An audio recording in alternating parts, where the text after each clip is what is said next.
I found out something disturbing about Bollywood and Tollywood. Shouldn't surprise me, or rather, it did not surprise me, but it is concerning and disturbing, at least for the aspiring filmmakers and creative artists out there. Welcome, story lovers, to the Story Dude Show with your host, Jared Dean Winchester, bringing you another episode for the month of October 2025, my weekly offering. So let's get right into it, shall we?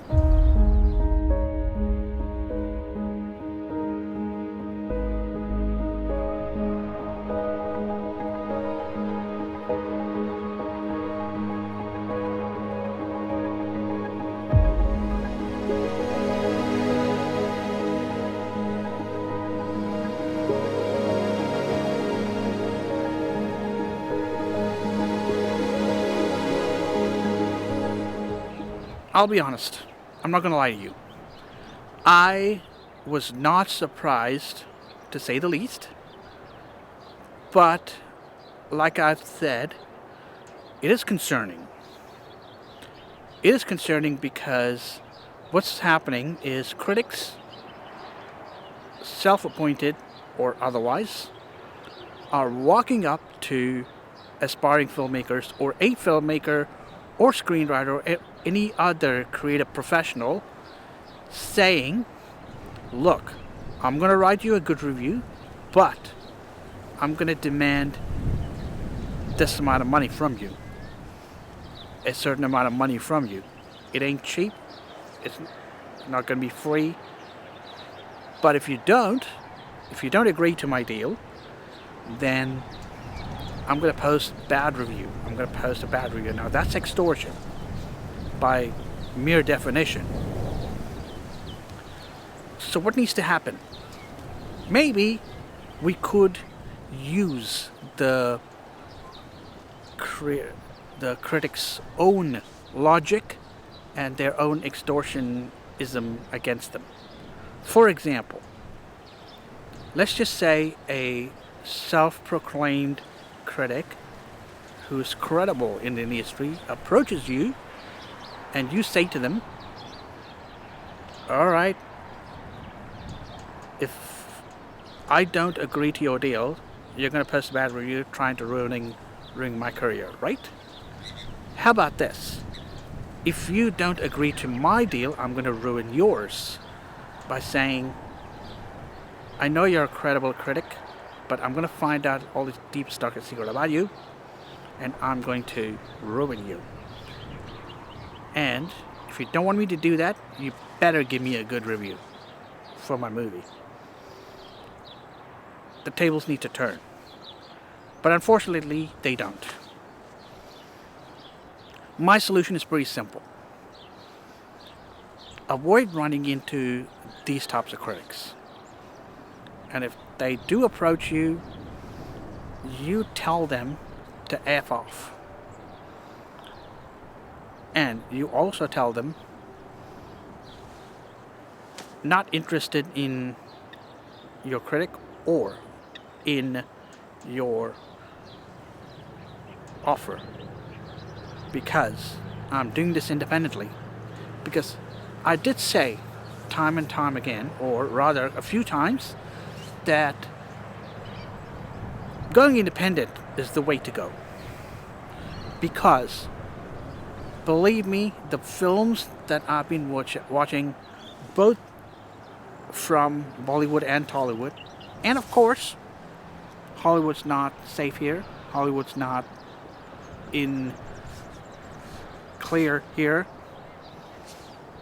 But I will say that the movies coming out right now, they're crap. And not for the reasons you're thinking. They're crap because it's a safe bet. And even in Bollywood and Tollywood, this is the case.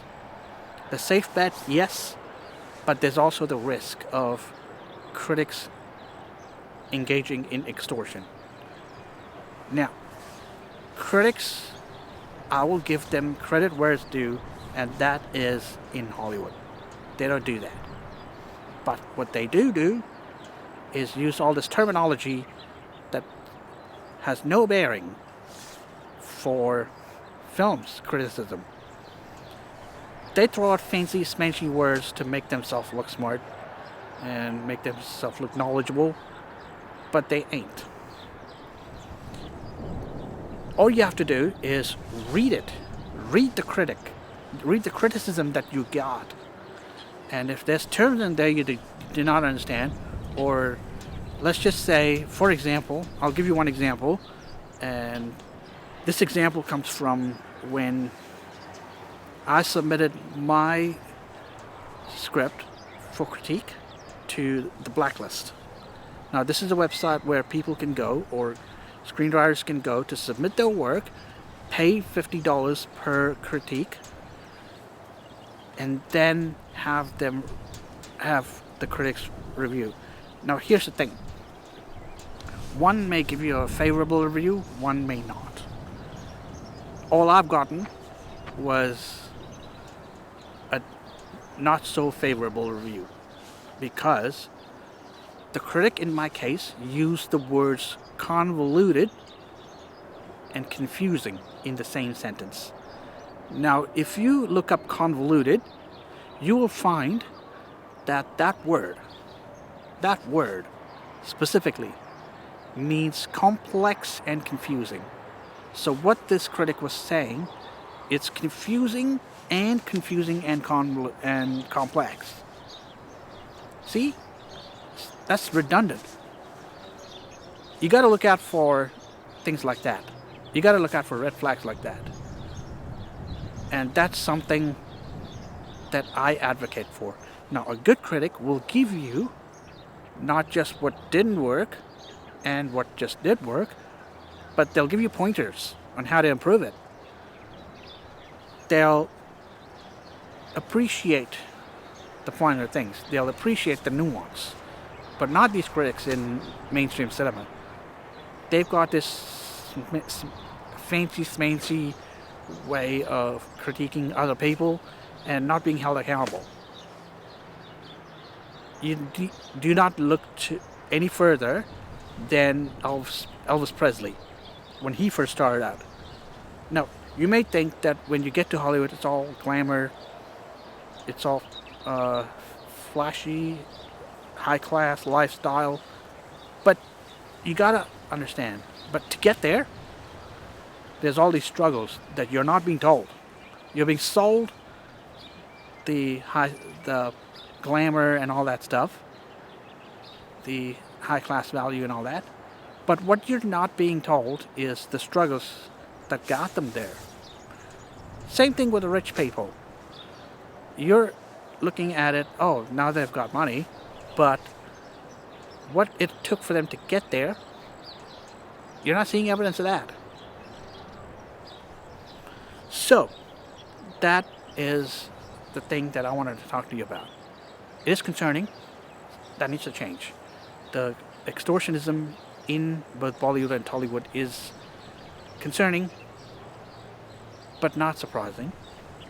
And that needs to change. And I'll bet it will be. Once you go independent, once Indian filmmakers go independent, I'm pretty sure with the advent of YouTube and other platforms, streaming platforms, it'll happen sometime soon. With that being said, thank you for joining me. I actually post videos every week. Like, comment, and subscribe. Be sure to check all of my videos out. Until I see you again, don't forget to turn that page.